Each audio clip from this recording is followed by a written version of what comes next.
oze baali baagala kumaliriza Maduro era ekiraga nti America eyagala kujjawo Maduro wano Venezuela kubanga mu mwaka gwa 2020 waliwo operation gye baatongoza gye baatuuma Operation Gideon oba Operation Gideon tetumanyi lwaki balonda linnya eryo but way back mu 2020 America etongoza tiyali America ne waliwo baakitongoza nga kyamunda kyali kyankukutu Operation Gideon oba Operation Gideon yali unsuccessful attempt by the active coalition of the Venezuelan International Reserve, Venezuelan dissidents, private security firm, jibayita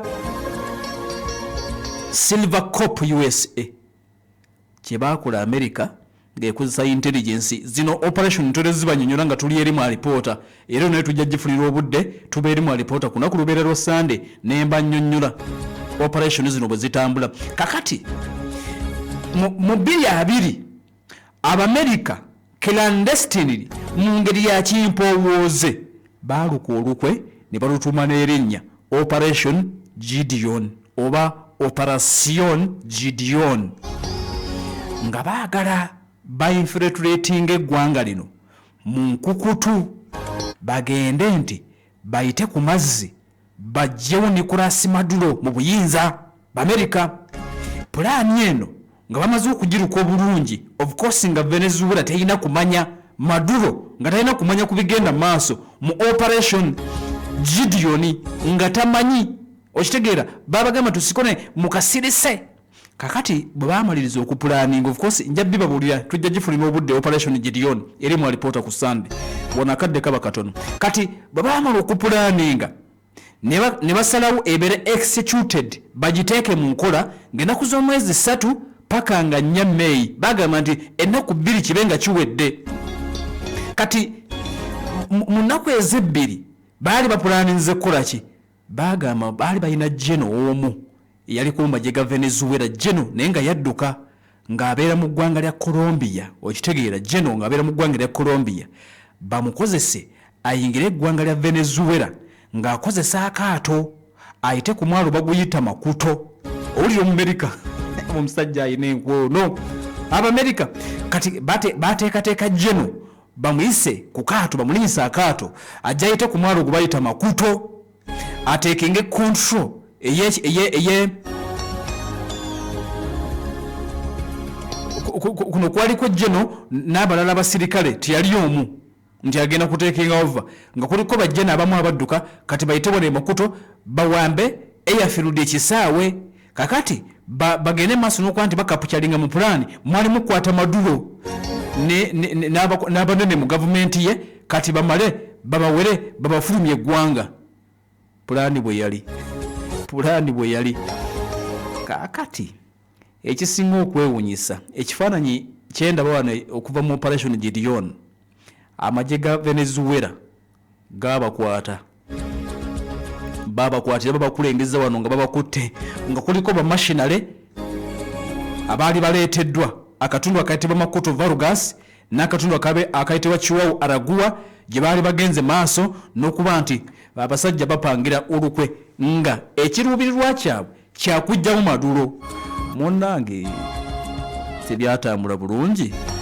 abasajja ba Amerika bye yali yebaze niba nga tebyatambula bulungi olukwe olwo ndulibabuulira naye nga twategeera nti abakulembeze waliwo omu ku baali bakulembeddemu nga bamuyita Jordan Guaido nga kuliko Clive Antonio Alcara Cordonez Javier Nuque Nieto Quintero bonna nga Amerika abataddemu abagamba nti mugendemu sajja muli wambe mpola munanga Operation Gideon ekyewunyisa nti Maduro yagitegeera era neegwa butaka bwe ndi bafunye akadde akalala ndibabulya planning n'engeri babakwatamu engeri gye bayingiramu byonna naye byali bikoleddwa clandestine nga abasajja bano bayambibwako ebitongole bya bambega ebya America lwali lukwekula amalungi olw'okujjawo Maduro America kituufu yalulimu kati Maduro lw'omugamba nti bino byolese ebyo mu America byerese nti byakwata bayaga agamba olimba nkimanyi ne 2 na balemesa bulemesa kakati era ekirala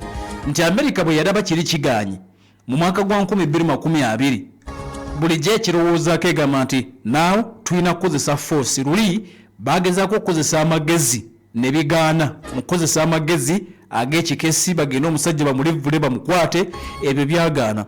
Kati kirabika nga option esigadde ya force.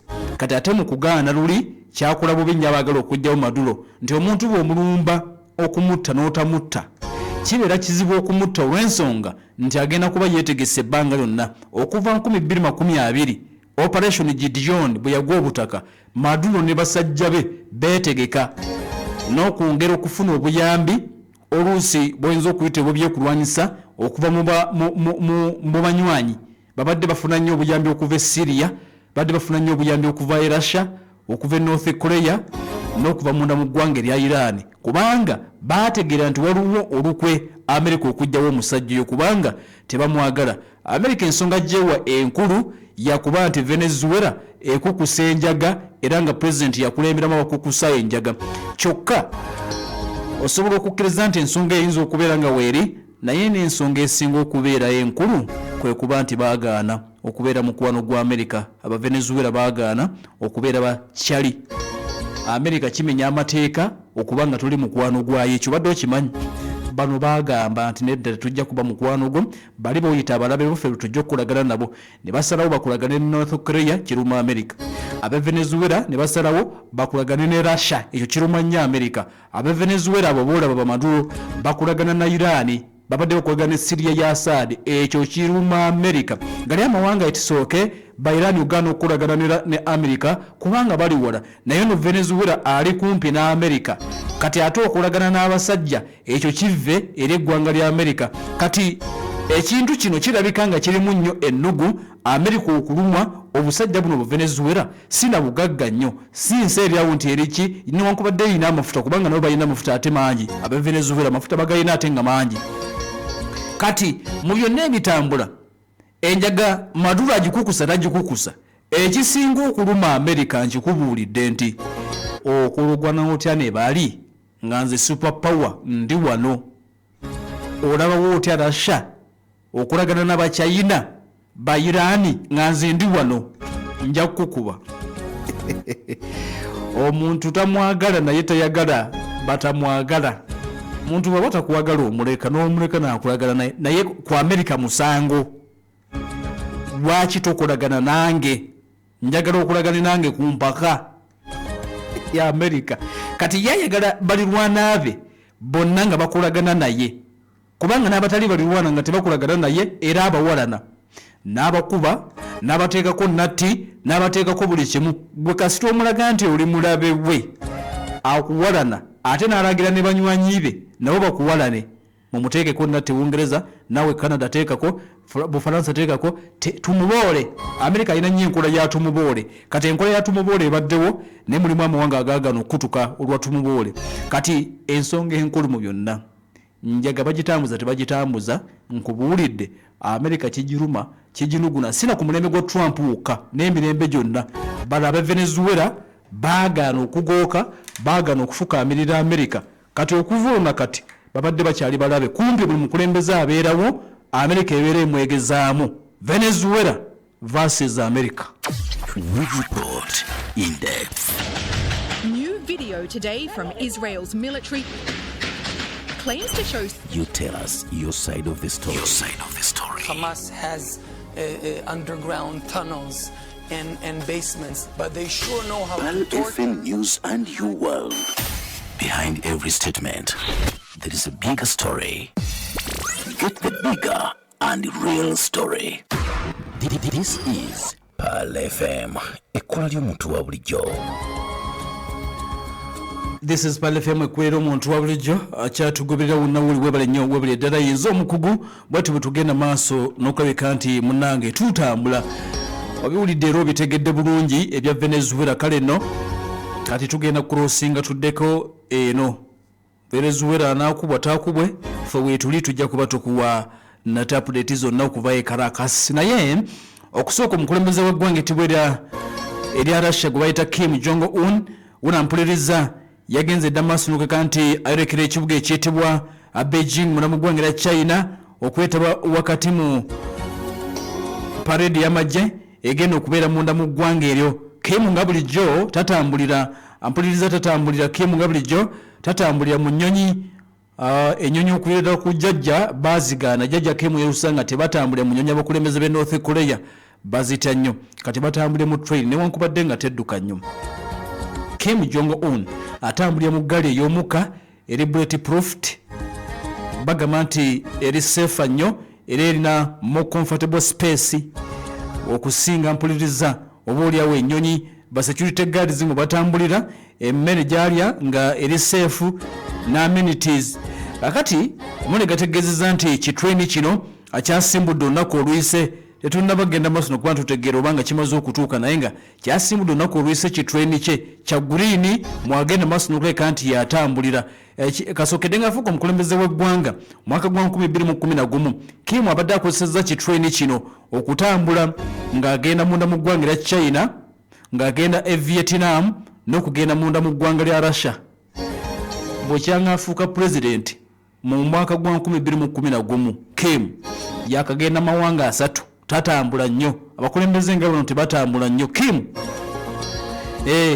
ebiseera ebisinga abeera Pyongyang balirwana abe bano Barussia abe Vietnam n'abe China baatera okugendamu bano bakolagana of course tatambula nnyo alinga oli owa Iran era nkakasa nti owa Iran tomuwulirangako Ayatollah newankubadde bo balina president omulala naye omukulembeze w'okuntikko Ayatollah Ali Khamenei ndowooza oyinza okuba tokiwulirangako kubanga bwekibeerawo ono tukubuulira ayinza okuba tokiwulirangako nti Ayatollah yakyaddeko munda mu ggwanga lya Russia kimanyi agenze kuwona ate ye tatambulirako ddala biseera ebisinga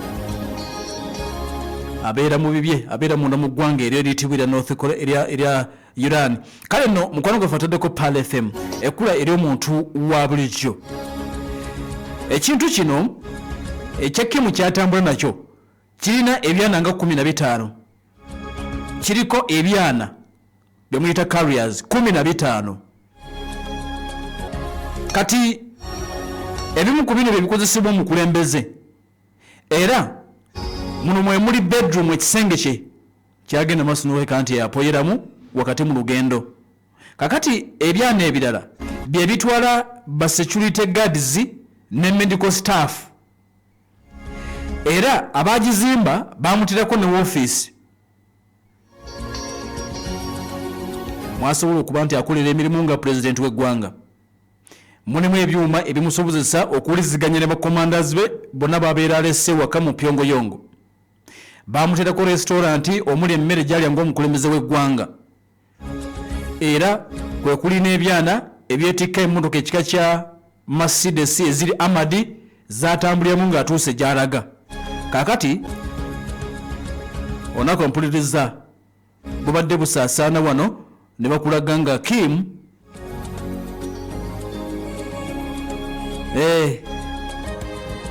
ne basajja be babadde nga abagenda maaso n'okuba nti basiibulwa era nga n'ebendera y'eggwanga ebaddewo Kim ono ng'agenda maaso n'okuba nti yasimbula. Kati munda Kim mwatudde bakulaze nti abadde mu kasenge kumpi nga konna kalinga kagorodi nga waliwo laptop awo waliwo essimu ne signature box kosa cigarettes eziwerako nga ziri awo n'ecupa tetutegedde zibadde zaaki naye nga Kim abadde agenda maaso n'okuba nti asimbula okulekera eggwanga ettibwa erya China. Ekibatutte China ndowooza okusinga ngera kibabulira mu ssaawa yaffe ey'okubiri kubanga eno China waliyo egenda kubeerayo parade abachina balina kibajjukira emyaka 8 egimaze okuba ne giyitawo asonga Putin nina bagambye nti mwegenyi munda mu ggwanga lino era yatuuse dda wali ku parade gagadde egenda okubeera munda mu ggwanga eryo erya China. Ekibuga ekiyitibwa Beijing yavudde eri Tianjin gye babadde mu security summit kati ate bagenda mu parade egenda okubeera wano mu kibuga ekiyitibwa Beijing ebintu ng'ebitambula. Kale nno ebisinga kambi kuleetera mu ssaawa ey'okubiri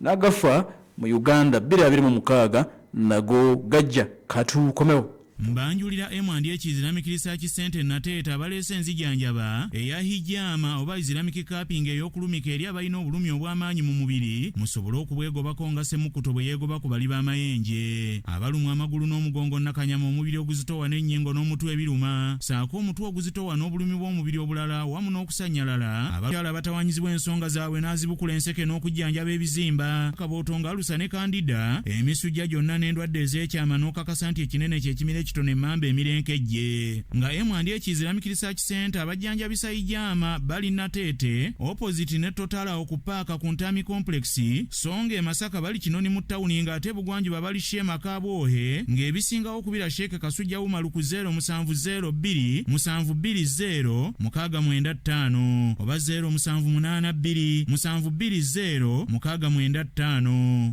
Munnayuganda otawanyizibwa endwadde z'otategeera ffe aba Jedwin Health Service Center tukuletedde ekyuma kye twandiyise CT scan oba MRI. Wandiyagadde kumanya amagumba gafaanana gatya, emisuwa gyange gino giri gitya. Tuli wano e Namungona ku petrol station gye tuyita Tosha. Tukubireko ku 0770781174 oba 0754 emikaaga 327.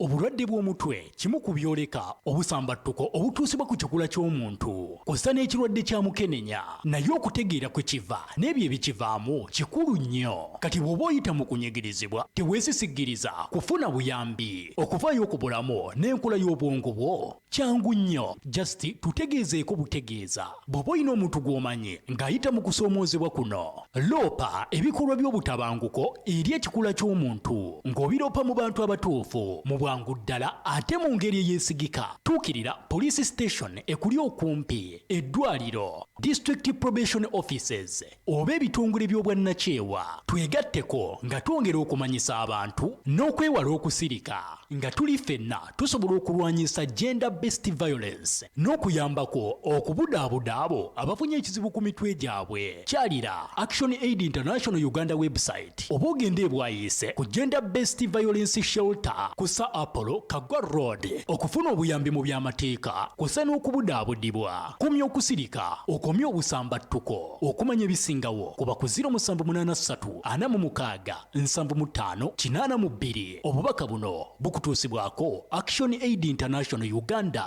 Labbaik Allahumma labbaik. Olina nniya ey'okugenda okulambula ku nnyumba ya Allah okole emikolo gya hijja ne umra naye ng'okyasobeddwa olw'emiwendo egyakawelege. Omukisa guguno abajjangu Hijja and Umrah Services bakuwadde omukisa okulambula ku nnyumba ya Allah ku sente za wansi ddala mu kye batuumye jangu Umrah Bonanza mu mwezi gwa October ku miliyoni 4 zokka.